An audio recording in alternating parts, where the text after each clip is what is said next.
Welcome into another rendition of Facts Not Feelings Monday recap. Holy crap, did we have a packed weekend. We went in with a Friday with Glenn Pasch on the show, and I'm pretty sure I still have writer's cramp from the amount of notes that I was taking. I know you guys can't see it right now, but I have an entire sheet with another sheet, and you got to be very, very careful how quickly you say that, especially after a Super Bowl, where I'm pretty sure we're all still a little groggy and trying to hydrate with a lot of electrolytes.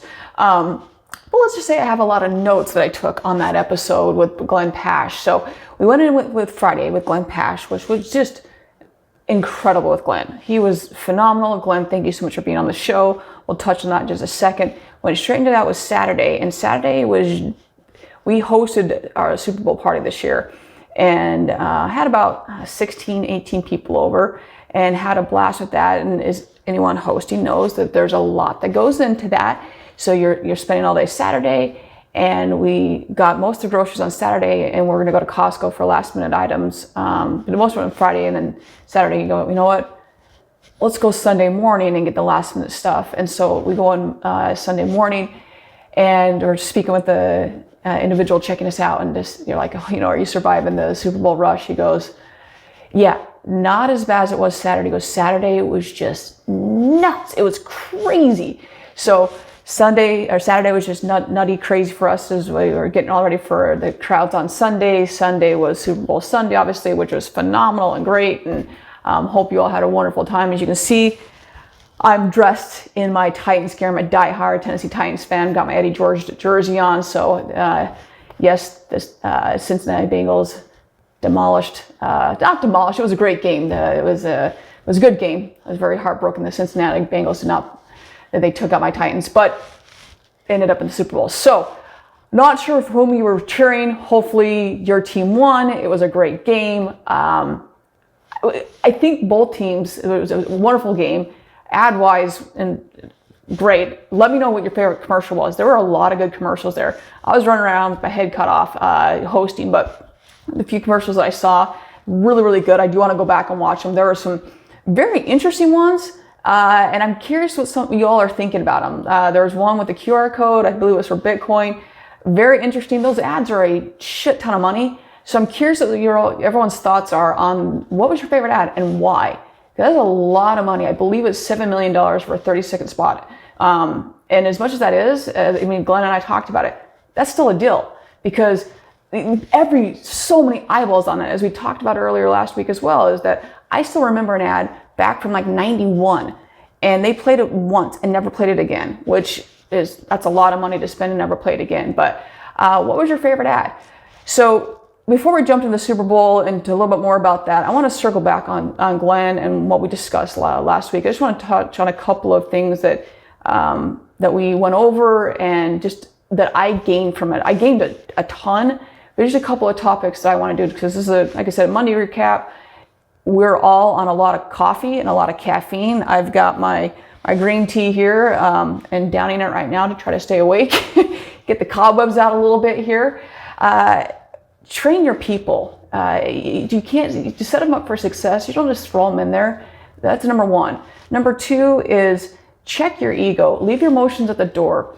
A lot of times, without even knowing it, we're setting people up for failure purely based on our ego. And if you can leave emotion at the door is so big. Another thing that Glenn had mentioned that I hadn't thought to do in the past was, you're looking at reports, cover up the person's name. Because you get this unconscious bias, or even bias in general, that you're looking at a report and you're like, well, that's Brooks, so of course Brooks going to suck it up. If you cover up the person's name and just purely back to facts, not feelings, just look at the facts. Take the feeling out of it, take the emotion out of it. Just look at that. It makes such a big difference. And that really hit home with me.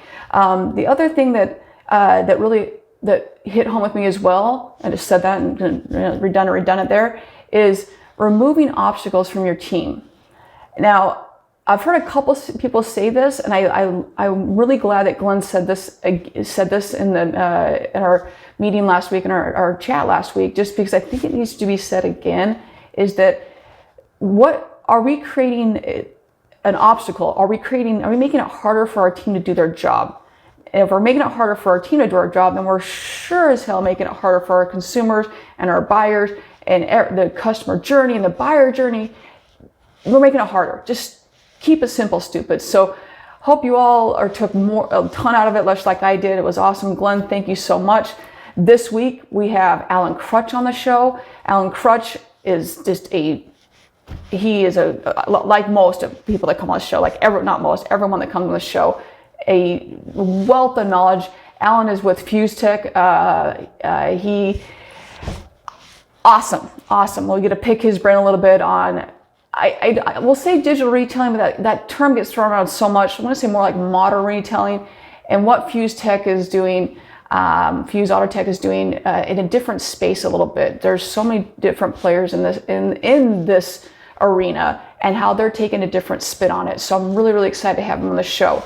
So I'm going to circle back a little bit about with the Super Bowl and I want you all to kind of chime in here a little bit, not just about the Super Bowl. Yes, it was a great game. Yes, there were great ads. I want to know your favorite ad and why it was. Why did it resonate with you? Why did you think it was? Of the few ads that I saw, like I said, I did record, so I want to go back and watch it. I was really, really busy. There was the NFL one, which was really cute. I liked, where the kids are playing the video game and they come through the screen, which I thought was really cute. Like I said, I got to go back and watch it because I missed a lot of them. The other thing that I thought was really cool during the halftime show, which I really enjoyed growing up in the 80s and 90s, that really resonated with me, but was the ability that Verizon has the 360 experience. And I was unable to experience that. Hopefully I can go back and experience. I don't know if you know it later on, but it got me thinking a little bit more on this whole metaverse thing, that everything is evolving into this. And shout out to Brian Kramer. I've seen a lot with Brian Kramer and his team working on meeting the customer where they are. Okay, if they're in the metaverse, can we meet our customers there? And he had to create a post this past week about, hey, our team's not bumping into walls, but here's what we're doing, and showing here's what we're doing. Who else is doing this? I'd love to have someone come on the show that is doing more with this. So Brian, since your team is doing this, if anybody else is doing this, please reach out to me. I'd love to hear and pick your brain and have you share what you're doing with this. Bob, if anybody else is out there, like, if you guys are doing this, let me know. I'd love to hear more about this. So with the halftime experience, did anybody take advantage of Verizon's 360 experience with the halftime show? Was it good? Was it bad? Was it glitchy? Was it, it was okay. It was, they were shooting for something and missed the mark. Let me know. Well, I guess I was unable to partake in it, which I was really excited to, but it just got a little pulled in about 15 different directions. So I'd love to hear everyone's take on this. The good, bad, the ugly, and where are we going from the auto industry? Like I said, Brian Kramer and his team are doing a great job with this. And I think the first people I've seen do this, I want to say Mohawk might be doing something as well. If you are a Mohawk, great job. Going back about 3 years ago, and I can't remember if I mentioned this or not on the show already. If I have, I apologize for going back to this. My other half worked at a Cadillac store. We ran a Cadillac store for 20 years. And the Cadillac came in about 3 years ago. And they had this whole VR experience where you could test drive a car. And Cadillac was really expensive. Like your first unborn child, you had to give up to have the whole experience. And I saw the whole thing. It was really cutting edge. It was really awesome. Very, very cool. Now we're flash forward now we're in the metaverse, right? You can get an Oculus for $300. So it's really different now where this is all right in our face, right? So what else? We can get in the metaverse. We can do this. We can do that. What else is everyone doing out there? Where do we see this going? So I want to hear people's feedback. What are you doing with this? Where do you see this going?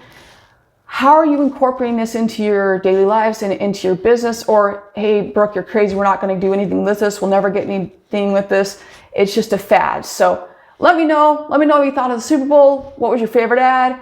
And hope your team won. Hope you had a good time and had some really good food. I know we did. So thank you again. Look forward to seeing you all on Friday. And like I said, don't miss Alan's episode. He comes with just a a lot of knowledge on his topic, and he has saved my bacon multiple times on things when I got stuck, when I say, hey, Alan, I can't figure this out. So can't wait to have Alan on the show and see you all on Friday. Have a wonderful rest of your week.